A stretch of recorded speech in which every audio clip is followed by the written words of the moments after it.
Hello and welcome back. This will be a super quick tutorial on how I keep my right edge of my work in Tunisian crochet neat. So this was a question in the comments. Thank you very much for my lovely viewers to always encouraging me to show you more of the techniques that I'm using.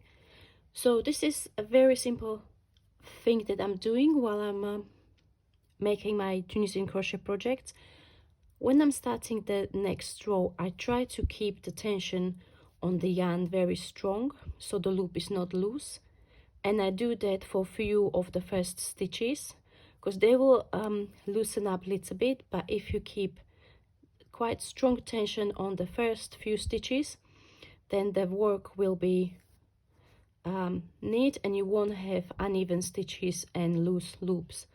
So this is what I'm doing. I'm keeping the tension really strong, going into the next stitch, still keeping the tension really strong. I'll do maybe 3-4 loops like this, and then I loosen up and I would use my normal tension for the rest of the loops. So what this does, this kind of distributes the stitches evenly, and especially on the return pass, if the first few loops are quite tight, the return pass, even if it's a little bit looser, will not affect the size of the loops, and they will keep, and you will keep the same size this way.